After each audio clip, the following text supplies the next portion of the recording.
نہیں بلکہ ہر اس چیز کو شریعت نے حرام قرار دیا ہے جو نشہ آور ہے، مثلا تاڑی یعنی کچی شراب، الکحل اور نشہ آور گولیاں وغیرہ، ان سب کا استعمال شریعت میں ممنوع ہے۔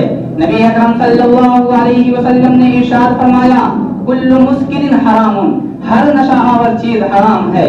میرے عزیز ساتھیوں، عرب کے لوگ جن اخلاقی خرابیوں میں مبتلا تھے ان میں ایک بری عادت شراب نوشی تھی۔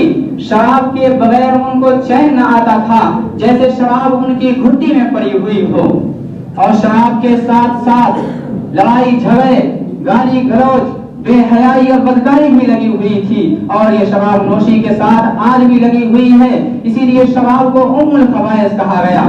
میرے محترم بزرگوں اور دوستوں، اللہ رب العزت نے انسان کو اشرف المخلوق بنایا ہے، اسے ہوش و عقل، شعور و تمیز، بصیرت اور قوت فیصلہ جیسی عظیم نعمتوں سے نوازا ہے۔ یہ انسان کے اشرف المخلوق ہونے کی علامت ہے، اور اسی عقل و شعور کی دولت کی بنا پر اللہ تعالیٰ نے انسان کو اسلامی احکام کا مکلف بنایا ہے، ورنہ شریعت پاگل اور مجنون پر تو کوئی حکم لاگو نہیں کرتی، اس لیے کہ اس کے پاس عقل ہی نہیں ہے۔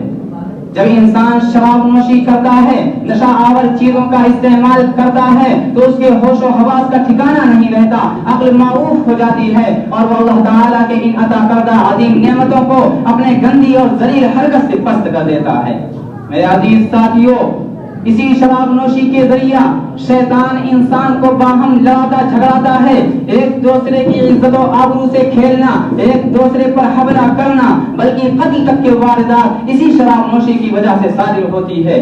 اسی لیے اللہ تعالیٰ نے انسانی عزت و شرافت کو برقرار رکھنے کے لیے، عقل و شعور کو بیدار کرنے کے لیے تمام نشہ آور چیزوں پر پابندی لگا دی۔ نبی اکرم صلی اللہ علیہ وسلم نے ارشاد فرمایا من شرب الخمر فی الدنیا لم یشربها بالآخرۃ الا ان یتوبا، جو شخص دنیا میں شراب نوشی کرے گا وہ آخرت میں شراب طہور سے محروم رہے گا، الا یہ کہ وہ توبہ کر لے۔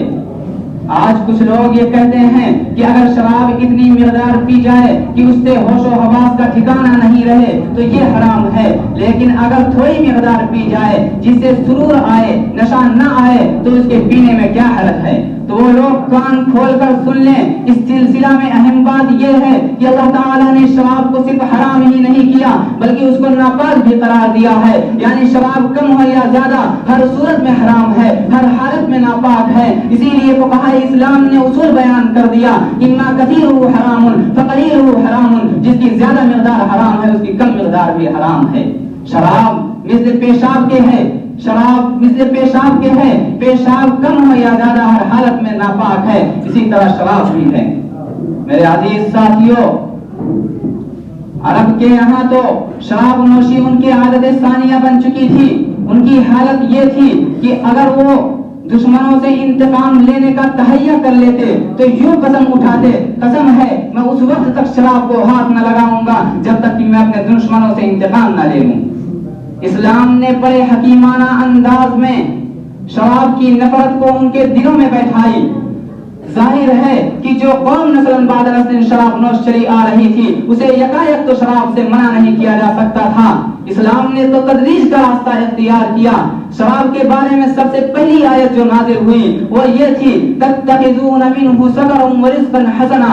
یہیں پر کچھ لوگوں نے سمجھ لیا کہ سکر کو رزق حسن کا مقابل بنایا گیا ہے، یعنی جو سکر ہے وہ رزق حسن نہیں، جو رزق حسن ہے وہ سکر نہیں۔ اس آیت کے سنتے ہی ان لوگوں نے شراب نوشی سے توبہ کر لی۔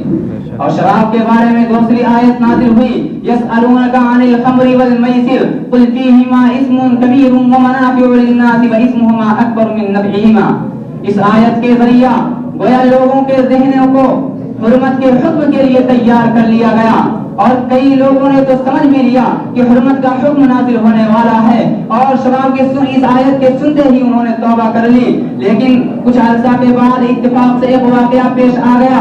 حضرت عبد الرحمن ابن عوف رضی اللہ تعالی عنہ نے لوگوں کی دعوت کی اور اس دعوت میں شراب کا بھی انتظام کیا گیا اور لوگوں نے کھانا بھی کھایا اور شراب بھی پی. اسی اثنا میں نماز کا وقت آ گیا. حضرت علی رضی اللہ تعالی عنہ یا حضرت عبد الرحمن ابن عوف رضی اللہ تعالی عنہ نے امامت کی اور سورۃ الکافرون کی تلاوت بدل کر یوں کر دی: قل یا ایھا الکافرون اعبد ما تعبدون وانتم عابدون ما اعبد. اس پر یہ آیت نازل ہوئی: یا ایھا الذین آمنوا لا تقربوا الصلاۃ وانتم سکارى، کہ اے ایمان والو نشے کی حالت میں تم نماز کے قریب نہ جاؤ. میرے محترم بزرگوں اور دوستوں، نشے کی حالت میں جب نماز کے قریب جانے کی ممانعت کر دی گئی تو اب دل میں پینے کا سلسلہ بالکل موقوف کر دیا. اور کیونکہ نشے کی حالت میں دن میں اگر پیتے تو نماز کے وقت تک کا نشے کا ختم ہو جانا ممکن نہیں تھا، اور صحابہ کے لیے نماز تو کیا جماعت کا چھوڑنا بھی محالات میں سے تھا. گویا اس آیت کے ذریعہ لوگوں کے ذہنوں کو یہ بھی بتا دیا گیا کہ نشے کی حالت میں کوئی شخص اللہ تعالیٰ سے ہم کلام اور مناجات ہونے کے قابل نہیں ہے. اس آیت کے نزول کے بعد اکثریت نے شراب نوشی سے توبہ کر لی اور جو چند ایک باقی بھی تھے وہ اس کے ترک کرنے پر آمادہ ہو گئے تھے. اس کے بعد اللہ تعالیٰ نے صاف صاف اعلان کر دیا: یا ایھا الذین آمنوا انما الخمر والمیسر والانصاب والازلام رجس من عمل الشیطان فاجتنبوه لعلکم تفلحون. میرے عزیز ساتھیوں، صحابہ کی اطاعت اور تعمیل حکم کا جذبہ تو دیکھیے کہ یہ حرمت کے حکم کے نازل ہونے کے بعد شراب کے مٹکوں کو توڑ دیا، مشکیزوں کو بہا دیا، بالکل بھی تعامل نہیں کیا. یہ نہیں سوچا کہ یہ شراب کا مٹکا، یہ مشکیزہ کتنے دراہم و دنانیر کے تھے، اس کو ہم کافروں سے بیچ کر کچھ پیسہ کما لیں، نفع و نقصان والی بات بالکل نہیں سوچی اور شراب کو مدینہ کی گلیوں کوچوں میں بہا دیا. اتنا بہایا کہ کافی عرصے تک اس کی بو اور اس کے اثر کو محسوس کیا جاتا رہا. بلکہ احادیث میں تو ایسے بھی واقعات آئے ہیں کہ محفل عروج پر تھی، بادل و ساغر کا اہتمام تھا، جام لٹھائے جانے والے تھے، اتنے میں منادی کی آواز کان میں پڑی: یا ایھا الذین آمنوا انما الخمر والمیسر والانصاب والازلام رجس من عمل الشیطان فاجتنبوه لعلکم تفلحون. آیت کریمہ کا سننا تھا کہ ہاتھوں کو صحابہ نے کھینچ لیا، پینے سے توبہ کر لی. تاریخ انسانی اٹھا کر دیکھو، تعمیر حکم کا آپ کو ایسی مثال نظر نہ آئے گی. صحابہ کرام ان کے لیے نشے کا چھوڑنا، نفسانی خواہشات کا چھوڑنا تو آسان تھا، لیکن اللہ اور اس کے رسول کی نافرمانی کرنا یہ مشکل ہی نہیں، ناممکن تھا. میرے محترم بزرگوں اور دوستوں، اسلام نے شراب کو تو اس وقت حرام کیا جبکہ پوری دنیا میں جسمانی قوت اور وقتی نشاط کے لیے اس کا استعمال عام تھا، اور جسمانی قوت اور وقتی نشاط کے لیے اس کا استعمال عام تھا. اور اسلام نے اپنے مخصوص انداز کے مطابق شراب کے لیے وعیدیں بھی سنائی اور سزا بھی مقرر کر دی، لیکن اس کے طبی نقصانات پر بحث نہیں کی.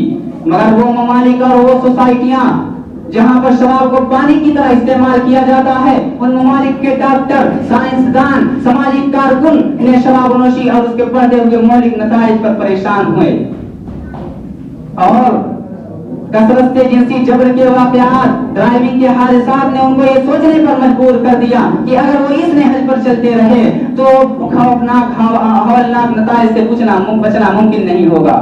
وہاں کے ڈاکٹر طویل تحقیقات کے بعد یہ تسلیم کر رہے ہیں کہ شراب کے زیادہ استعمال سے معدے کی جھلی متورم ہو جاتی ہے، سوزش بڑھ جاتی ہے، حرکت قلب میں اضافہ ہو جاتا ہے، جگر کے افعال میں کمزوری آ جاتی ہے، خون کی نالیوں کا پھیلاؤ زیادہ ہو جاتا ہے، اور کبھی کبھی بڑ و براز اعصابی کنٹرول سے بے قابو ہو جاتے ہیں. اسی وجہ سے شرابی مستانے بسا اوقات شلوار اور پتلون میں فارغ ہو جاتے ہیں. اسی شراب نوشی کی وجہ سے پھیپھڑے اور زبان کا سرطان بھی لاحق ہو سکتا ہے. یہ سارے کے سارے نقصانات آج تسلیم کیے جا رہے ہیں، جبکہ ہمارے اور آپ کے آقا تاجدار مدینہ جناب نبی کریم صلی اللہ علیہ وسلم نے بہت پہلے اس کو بیماری قرار دیا تھا. حضرت وائل رضی اللہ تعالی عنہ نے بیان فرماتے ہیں کہ ایک شخص جس کا نام سہیل ابن طارق تھا، اس نے حضور اکرم صلی اللہ علیہ وسلم سے شراب کے متعلق سوال کیا تو آپ نے اسے منع فرما دیا. اس نے کہا کہ میں اسے دوا کے بارے میں سوال کرتا ہوں تو آپ نے ارشاد فرمایا انہا داء لیست بدواء، وہ تو بیماری ہے، دوا نہیں ہے.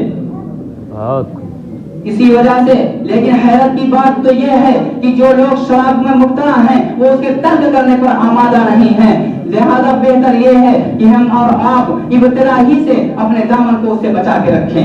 اسی شاعر نے کہا ہے کہ گلاسوں میں جو ڈوبے پھر نہ ابھرے زندگانی میں، گلاسوں میں جو ڈوبے پھر نہ ابھرے زندگانی میں، ہزاروں بہ گئے ان بوتلوں کے بند پانی میں.